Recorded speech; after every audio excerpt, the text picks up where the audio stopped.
Hi there, I'm Tracy Townsend. I will be bringing you through the top stories around Columbus. The snow and frigid temperatures were the talk of the town this week as an historic winter storm dumped more than a foot of it right here in central Ohio. We'll take you through how the community navigated this storm, from enacting plans not seen in years to neighbors coming together to help out one another. The other big headline this week is the ongoing investigation into the deaths of Spencer and Monique Tepe. 10 TV's Lacey Crisp was the first to receive the unsealed affidavit involving the suspect, Michael McKee. She breaks down the events and new details before the couple's deaths. Let's dive into these stories making headlines across central Ohio.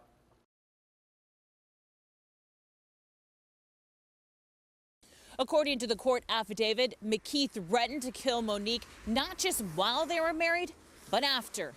As Dr. Michael McKee sits in a Franklin County jail, new unsealed court affidavits give specific details about how friends and family told investigators McKee stalked and threatened Monique. According to the affidavit, at least one witness told investigators that McKee sexually assaulted and strangled Monique. McKee also threatened her life. Court records say he would find her and buy the house right next to her, that she will always be his wife. I'm really truly heartbroken over the loss of my friend and her husband. I've heard so many amazing things about him and just how he gave back and how amazing he was. So it just doesn't sit right with me. According to the affidavit, McKee visited the couple's Wyland Park home weeks before they were found shot to death inside that home. Court documents say video shows McKee entering the Tepe property on December 6th and exiting a few hours later. On that date, the McKees were at the Big Ten championship game in Indiana with several other couples.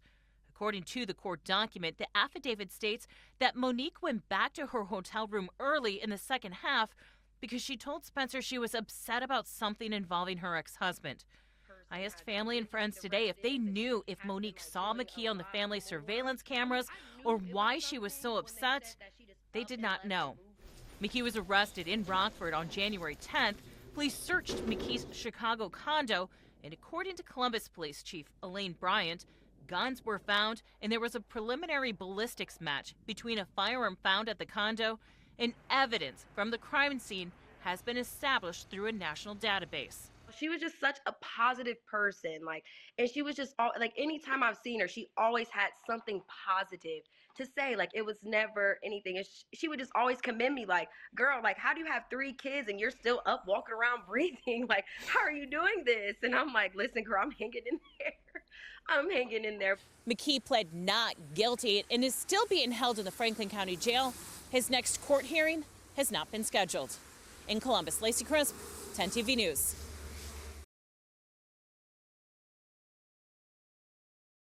This area right here has been a nightmare. A frustrating time for residents across the city of Columbus, as some are dealing with water main or line breaks turning into icy and dangerous road conditions due to days of below freezing temperatures. But here in German Village, it seems a more unique situation is happening. This water leak has been going on for at least 4 weeks. Michael Rourke lives in the neighborhood. He says he's made numerous calls to the city about it. At least a dozen times, if not more. And they've responded, come out and looked at it. They even dug a hole back here, but they've never stopped the water. Standing here on Brust Street, it's hard to tell just how thick this ice is, but if you stand along East Sycamore Street, you can see it's much thicker than meets the eye. It's spilling into our neighbors below their basement, but getting their sump pump, so all of a sudden you'll start having a geyser of water come out, and then it'll flow for 15 minutes of just rapid water, so it just keeps building back up. According to the city of Columbus, crews repaired a leak in the area last week, but there is still water and ice accumulating. Crews then tested that water, and there is currently no indication the water that's still leaking is coming from a city water line leak. At least today they're finally out here trying to do something. Tonight, crews from the Department of Public Service could be seen working to break up and remove the ice on East Sycamore. But Brust remains a slippery situation. But I was trying to shovel the snow and I stepped back onto the ice and boom, landed up on my back. Now, I was fine, but I've also seen some people trying to walk and didn't realize how slippery it was.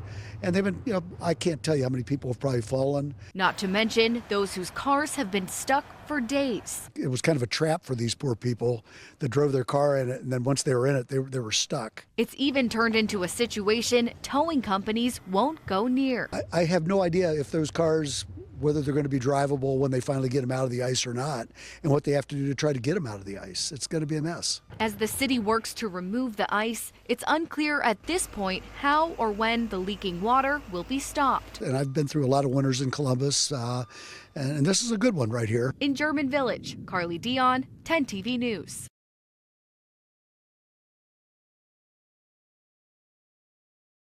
Lived in New York, I lived in California, and this is by far and away the best neighborhood I've ever been in. Trouville Manor is a small, close-knit community in northeast Columbus. It's like 68 houses or so, and everyone tries to help everyone in this neighborhood. It has just one entrance in and out. After the weekend storm, this single entrance became a choke point, leaving cars stuck and drivers stranded. This morning I got stuck, somebody else behind me got stuck, and then later on in the afternoon, I know a Amazon truck got stuck and another SUV. So neighbors have stepped in. We just cleared enough space for one. Shovels in hand. A couple of cars are stuck. Then we started shoveling them out and pushing them. Or you hear the tires rolling, so we're like, oh, get the gloves on, here we go. Also taking it upon themselves to clear the entrance after they say plows piled snow back onto their only access point. Later on, we saw 3 gentlemen out there shoveling to kind of clear the front entrance of our neighborhood out so that we kind of had more of a grip to be able to get in and out. Turning frustrating moments into a show of community. We've all just kind of been coming together, getting cars unstuck. Yesterday we had an impromptu snowball fight with the kids, and then in the interim we would help cars get through the neighborhood. Neighbors say they understand the city has to prioritize main roads like this one, so they're thinking of inventive ways to take care of their own here in the meantime. The Amazon truck was really stuck in the court up there, so I went and got some plywood and put it under the front wheels, got him out, and gave him the plywood and said, you might need this later, take it with you. My mom went in the house and got cat litter to help.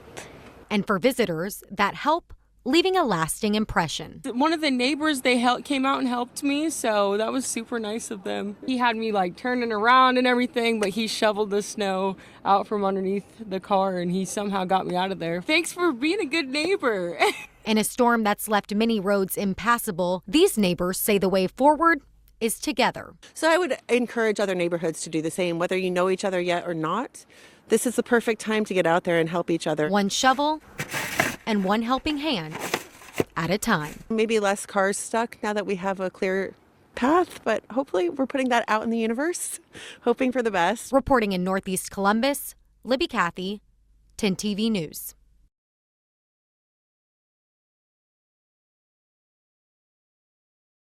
Now, this is supposed to be the sidewalk that leads to Debbie's apartment in West Jefferson, but you can barely see where it is. Now, she's concerned for herself and the other seniors that live here if they need to get out. The path to Debbie Barrett's front door is a treacherous one. We're getting there. It's deep. Since Sunday snow, she says no one had been by to shovel. They are neglecting us back here. Caregivers can't get to their patients. The Bristol Square apartments where Barrett lives are home to people 62 and older and residents with disabilities. So they could have dug us out. It's crazy. We're just left to sit back here. She's disabled, A husband forced to take matters into his own hands. If something would happen, what the ambulance going to do? Tread through the 2 feet of snow, drag her out of there? And a nurse digging her own path to reach a patient. Yeah, but she told me to come out and said bring a shovel, so I'm prepared. It's awful. I mean, I could fall. It's ice. As friends and family stepped up to help, Barrett continued calling Fairfield Homes, the Lancaster-based company that owns the property. Yeah, this is Debbie Barrett again calling. And I have Channel 10 News here. Can you hold, please, and I'll transfer you? Yes. As Barrett waited for a call back, we tried to go into the office, but no one was there. In the meantime, residents have been relying on kindness from others. This is very, very dangerous. Very dangerous. About 4 hours after our interview with Debbie, she told us she finally got a call back from corporate, and you can see the staff here got to work. The sidewalks have now been shoveled, and there is a clear path throughout the neighborhood. Reporting in West Jefferson, Carla Rogner, 10 TV News. Community Shelter Board officials say they have not had to increase capacity since last Friday, but they're prepared to do so again this weekend if needed. If you come in here at 2 o'clock in the morning, the doors will be open and a cop will be ready for you. Our Brothers Keepers currently operates a 24/7 warming center. Founder Wesley Moore says during last weekend's winter storm, we reached over the capacity, but it was a blessing for us. As with other warming centers, Moore says they flex capacity across partners, making sure no one is turned away. Being able to get a chair or get a cot and keep them warm, especially these last 4 days and hitting below 0 degrees and stuff, they got a safe place to be. In the last week, the Community Shelter Board says they've had more than 10 instances where Columbus police or fire dropped someone off at a warming center for safety, something advocates strongly encourage, especially as temperatures continue to drop. These are some of the coldest temperatures. We didn't see these type of temperatures last year either. The Shelter Board says operators are ready. We already got 75 blankets, pillows, everything ready just in case, and we already got an extra 50 seats. Because without it, advocates say the consequences are life and death. The fear that will happen is some of these kids will be, it'll be a lot of emergency squads called because of the freezing temperatures. I don't think too many people can survive out there in that type of freezing temperatures. We went from 20 to 40 in no time. So within this weather, I can expect more. I can expect a lot more. So you guys are ready? Yes, stay ready. For people like Elysia Benson, the resource makes all the difference. I just now got here last Friday, and now it's been good. I was sleeping in a tent outside, below freezing. I guess it was in the negatives. I was freezing. My body was below temperature. I couldn't stay out there. I would have died, honestly. And she's far from alone. This is my first time being homeless, sleeping outside of garages, under stairs, or in the cold. So if I didn't have like a 24/7 warming center, I'd still be outside. So it's like, I'm so glad I found it here. We're all just a family for real. And a spokesperson with the Community Shelter Board stresses their most up-to-date information on warming centers can be found on their website. You can find a link to that inside this story at 10tv.com. Reporting in Columbus, Libby Cathy, 10 TV News.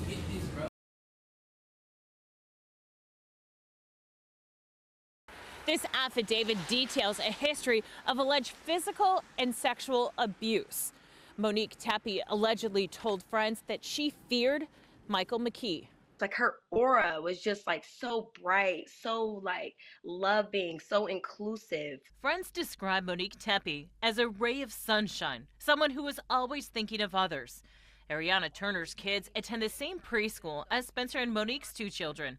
They got to be good friends as they navigated pregnancies together. She was just such a positive person, and she was just anytime I've seen her, she always had something positive to say. Turner tells me she was both brokenhearted and shocked to hear her friend had been killed.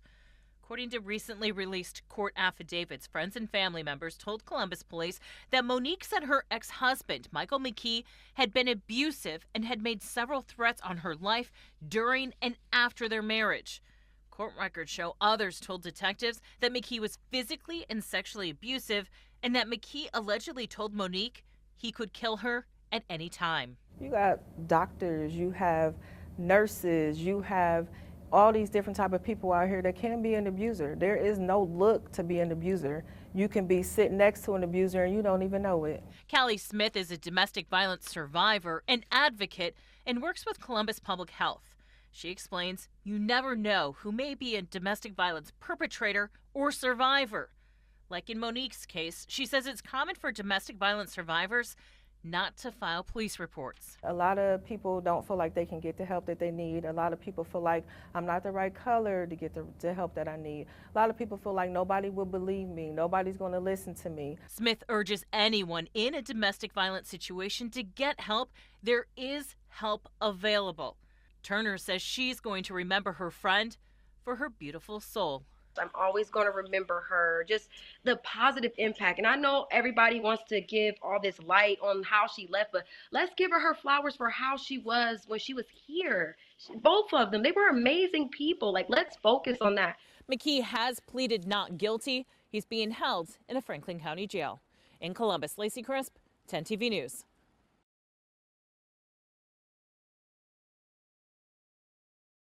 The reality is many people spent a couple of days snowed in with their abusers, and advocates tell me they fully expect to see a jump in domestic violence calls for that period.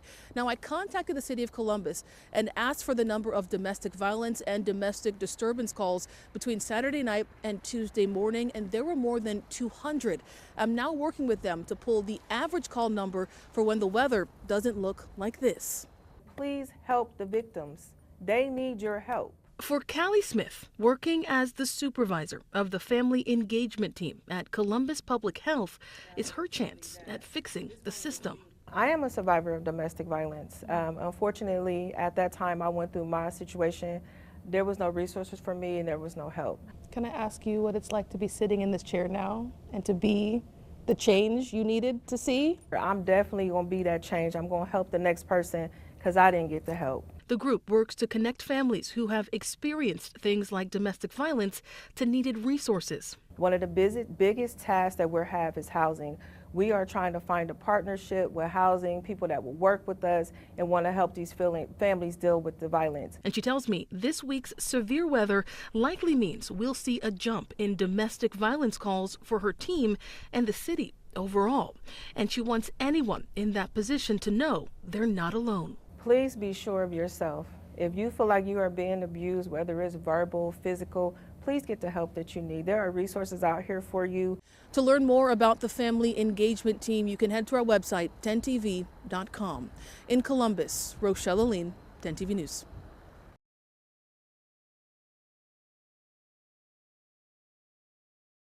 As you can see, the snow piling up here in the middle of the street downtown, but officials say it's for good reason. It's not a plowing problem, it's a purposeful pileup. For the first time since 2008, the city of Columbus has activated its downtown snow hauling plan. When we have events that accumulate a lot of snow, we bring it in. Downtown doesn't really have places where you can put snow with parking on both sides. Bulldozers and dump trucks starting on 4th Street. This is not like our residential roads where we can push off to the side. A lot of folks down here have mobility access that, we want to get our sidewalks open. City officials say they prepared for this. We had of our trucks earlier push all the snow either to the side or in some streets where they were bi-directional, push it in the middle so that we can do this. With frigid temperatures locking in, the snow isn't melting anytime soon.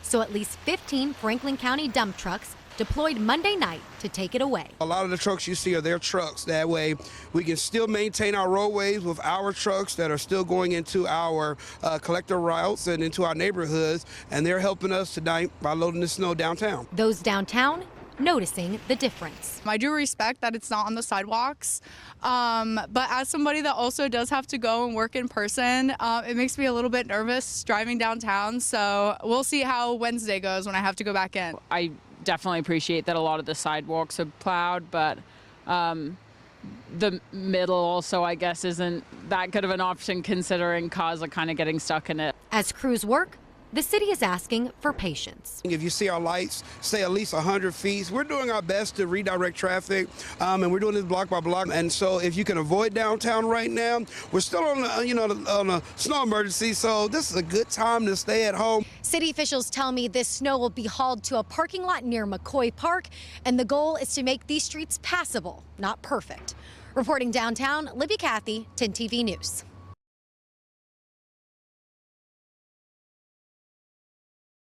With a foot of snow or more across central Ohio, towing companies also stayed busy the last couple days. I spoke with one company who says they had around 100 calls on Sunday alone. Well, they weren't in ditches, they were just in parking lots and on the street.